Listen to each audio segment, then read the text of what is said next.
Hello there, my name is Barb Owen of HowToGetCreative.com, and today I'm going to review a book for you. This one is called, let me show you, Show Your Work by Kleon. In another video, I reviewed the book Steal Like an Artist by the same author. The Steal Like an Artist was published in 2012. This one is published by the same publisher, Workman, and it was published in 2014. Show Your Work, 10 Ways to Share Your Creativity and Get Discovered. New York Times bestseller from the author of Steal Like an Artist.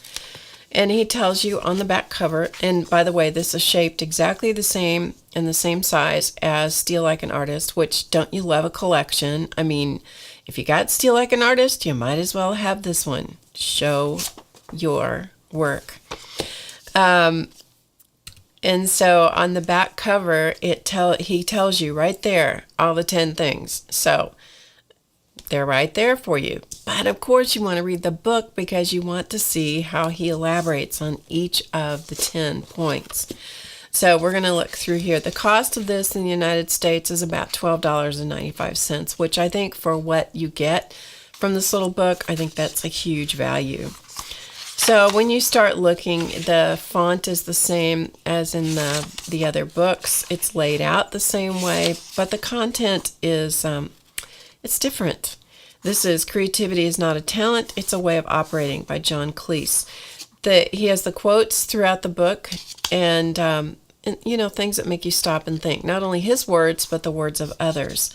Of course, as I ran through the various pages, I had my trusty highlighter in my hand because I can't not read a book. Can you guys read a book without a highlighter in your hands? I mean, seriously.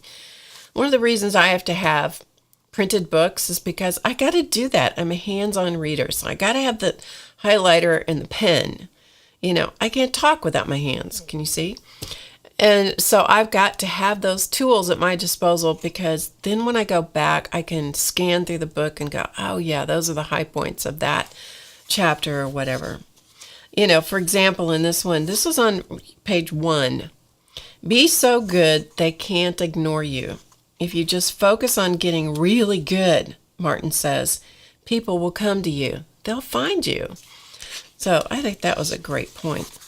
Another one he talks about in this chapter about read obituaries, which, you know, that's kind of a thought-provoking thing, right?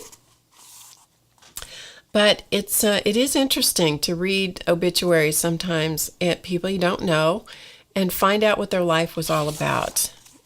And over here he says, obituaries are like near-death experiences for cowards. You kind of go, And you think about it and you go, wow, makes you think a little bit. Obituaries aren't really about death, they're about life. That I totally agree with. The sum of every obituary is how heroic people are and how noble, writes artist Maira. I don't know how you say that. Mara Kalman, Kalman. So that was a quote by that person. Anyway, it's just interesting. You know, it's interesting to read some of those things that people get you thinking, you know. Isn't it good to think? Isn't it good to question things? And I love anything that sets me back and makes me go, I don't like things that are assaulting. I don't like things that, you know, where somebody's trying to make me change my mind, whatever that, you know, for whatever the topic.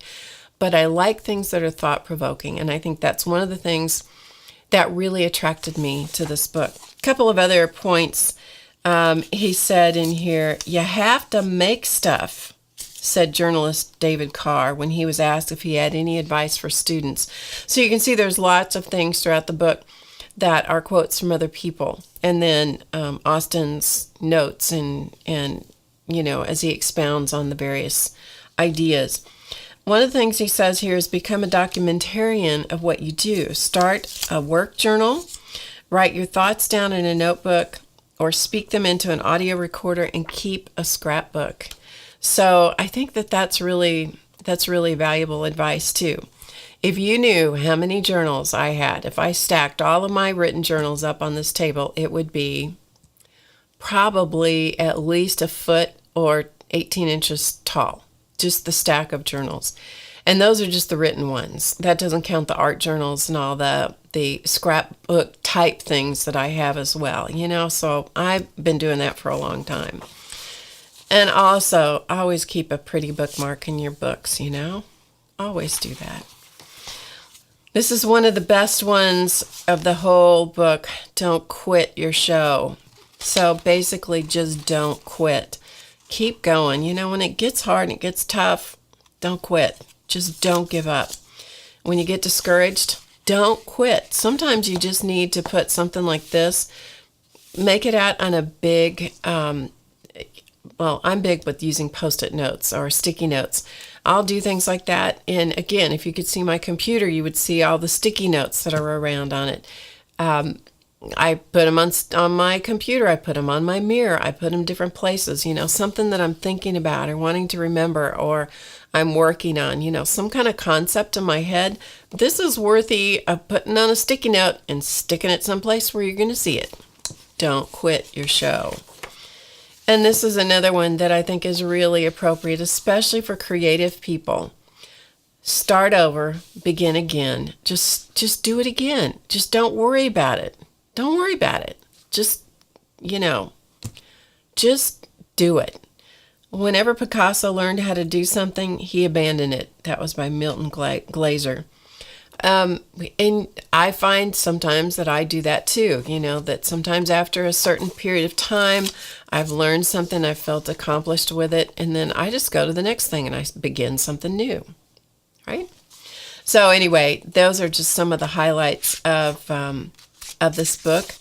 And the format is exactly the same as Steal Like an Artist.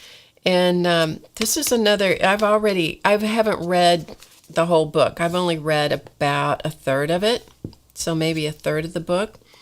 And I've already absolutely gotten my money's worth from this book.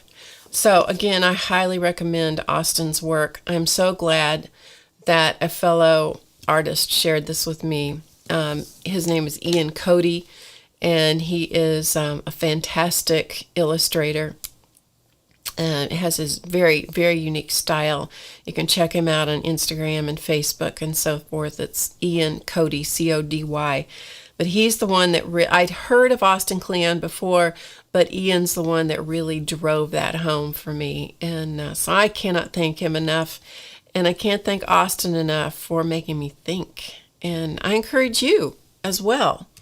Totally encourage you to get a hold of these books. And if you're a creative sort of person, get a hold of those books. I bet you'll find some things that will make you maybe change your outlook a little bit, make you think a little differently. Who doesn't need that?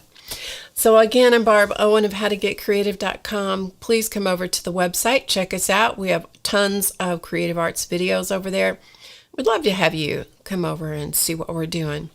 So I will see you again. Remember, there is a series of videos on these books by Austin. So this is the second in the series. There will be one more.